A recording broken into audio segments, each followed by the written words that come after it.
My dad was a captain on a cargo ship. And so when I was 2, I sailed all over the world, traveling to these new places, different places. And I've always kind of felt like both I belong and an alien in almost every place I've lived.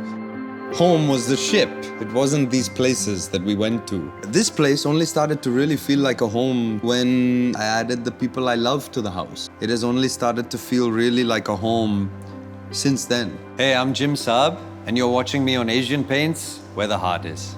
Welcome to my home.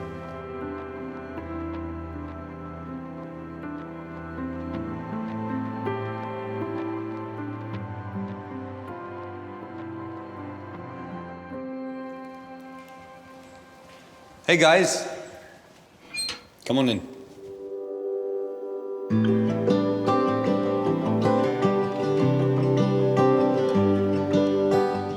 So this home used to be owned by the Atyas. They used to invite us over every Diwali in order to have like a little family holiday out over here.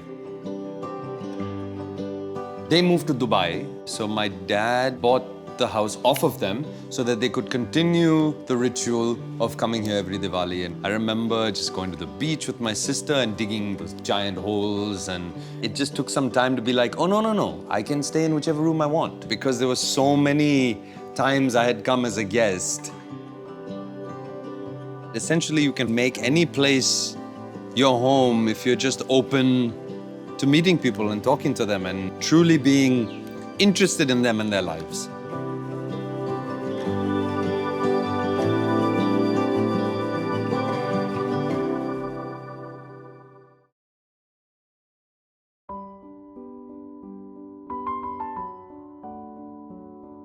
Hey, Mimi!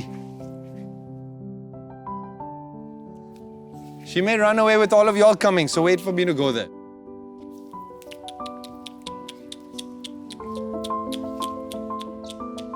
Oi, it's me. It's me. It's me. It's no one else. They're staying over there. They're staying over there.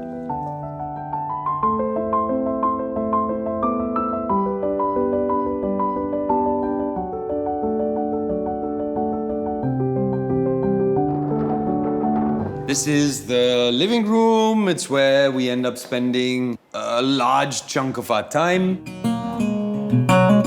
We've tried to keep the furniture, the layout, more or less the same as what it was when I was a kid and I used to come here. We've reupholstered and made changes to what was already there to a certain extent, but essentially, the nostalgia of the house has remained the same. Nowadays, everybody wants to be super minimal with things like these, really minimal, straight lines. In this pursuit of minimalism, we've lost the real eye on design. Like if you look at banisters, older banisters, they used to be so intricate and floral patterns, gold weave. Nowadays, it's all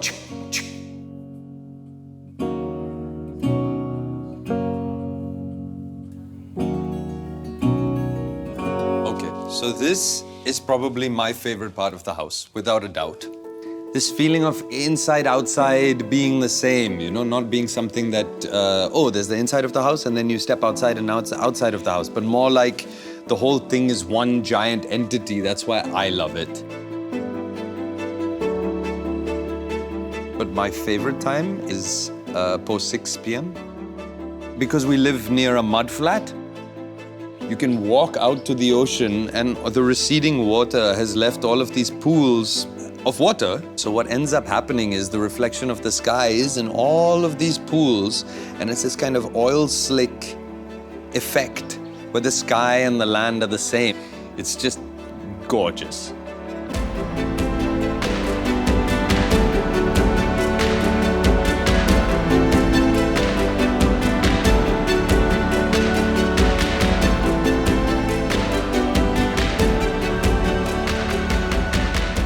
And it's this strange apocalyptic landscape where I can just imagine apocalyptic film ending with a giant, car chase out in this area. I do find a place like this immediately peaceful and welcoming.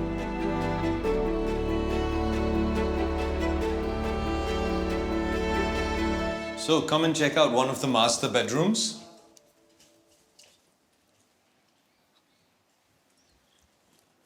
This is where I would usually stay if I didn't come with Mimi. We haven't tried to change too much. We've retained kind of the flavor of what it was before. We've retained the light fixtures, this four-poster bed. I like this little mosaic style lamp on the side table. And actually it really goes with the Shakti Burman that we have up here. One detail I really like about this room particularly is this hidden closet which doubles as stairs leading up to a kind of attic.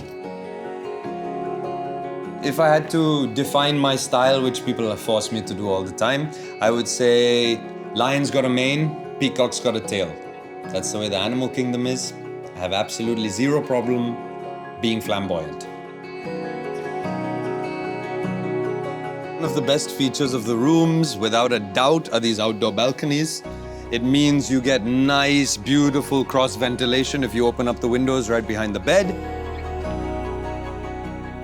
My dad had the whole thing kind of redone. So he got this all of the wood of the outdoors painted, made sure everything was greased and still opening up nicely. And the entire facade of the house painted white, which is why it's gleaming and looking so brilliant just now, actually.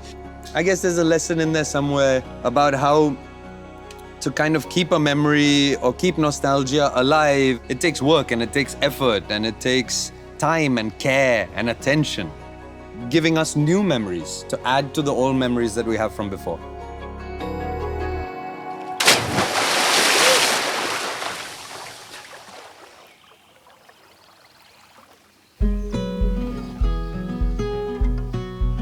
If there is a water body around, I want to be in it within 30 minutes of reaching the place, much like over here.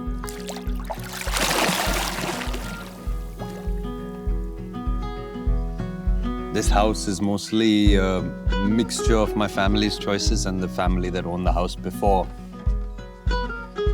The whole place is a bit representative of the Parsi bungalow style, which is, you know, the pillars, especially on the outside, there are those pillars that flank the house, and the complete white exterior, wood, and glass, a lot of glass all over the place. Over here we have a bunch of different light fixtures that we kind of looked at, and they eventually decided to go in a more, I guess I would just call it more like classical ornamental. Here we have the living room. Keeping it open on three sides was obviously a very intentional choice to make sure that you get as much breeze and cross ventilation as possible.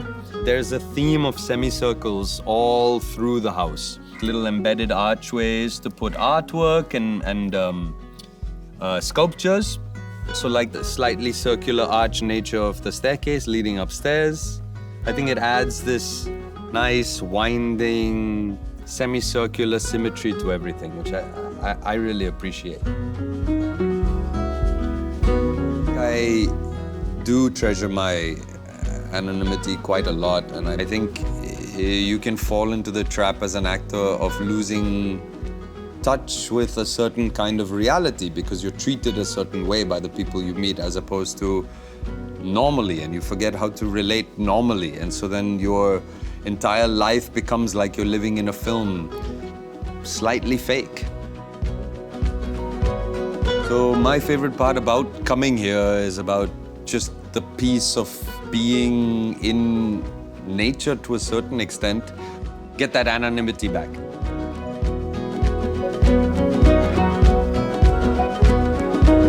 If you're inspired by my home's decor, go to beautifulhomes.com by Asian Paints and check out the lovely style guide.